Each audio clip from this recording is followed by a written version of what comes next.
I'm Vanessa Mishania.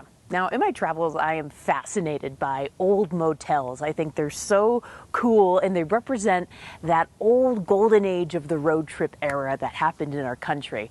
Now, the heyday of the motel may have come and gone, but what if they could be given new life as one solution to the homelessness epidemic? I traveled to one state trying to do that. 2 days ago, I started out on that tent pad. Okay. And then I moved to this one yesterday. Being in here gives you that sense of, I can make it. It gives hope. It's like, yes, I'm going to make it through this tough time. It may take a while, but you know, I've got the structure, I've got security. Structure and security. Two words that mean so much when you've been living without them for as long as Tracy Vaughn has. Takes a big burden off of people trying to succeed. Because they can't imagine, you know, what it's like. They lost their sight. Tracy is a resident at Camp Hope, a transitional living space in Las Cruces, New Mexico, a service that's in high demand here and across the nation. We have anywhere from 40 to 50 people every night sleeping in our backyard in tents, and we work with them on a housing plan to make sure that we are transitioning them as quickly as possible into their own apartments. America is short 201,814 shelter beds to house the number of people who need them. Nicole Martinez is the executive director of Mesilla Valley Community of Hope, which runs the camp. She says a lot of state and federal dollars go towards permanent housing, but the type of transitional housing that gets folks like Tracy off the streets while they search gets overlooked.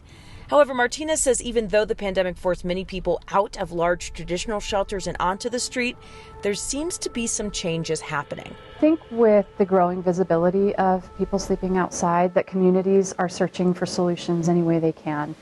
Her state is now looking at the past as a potential solution. $10 million is going to New Mexico communities to buy old motels and hotels and turn them into transitional housing. So I think this is an exciting project and will fill a real need in our communities. States across the country like Montana, Washington, and Colorado have already turned hotels and motels into temporary shelter, but Hank Hughes from the New Mexico Coalition to End Homelessness says this program could mark a shift in state governments recognizing the need for creative, lasting solutions. For many years, the state government considered homelessness simply as an urban problem. I would want to make sure that there is a path toward permanent housing.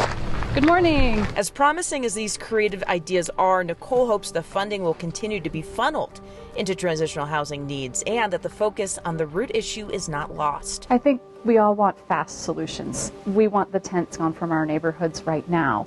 But what we have to remember is these are people, and that without having enough affordable housing, we're going to continue to see people in our neighborhoods who are unhoused. We're human. We may be homeless temporarily, but we're human. For people like Tracy, more transitional housing, be it in former motels or in tent cities, means being one step closer to the dream of structure and security. Now it's like, oh, yes, it's going to be all right. That's the biggest thing. It's going to be all right. I'm Vanessa Mishania. The unique plan to build housing for people with disabilities. Next on The Race.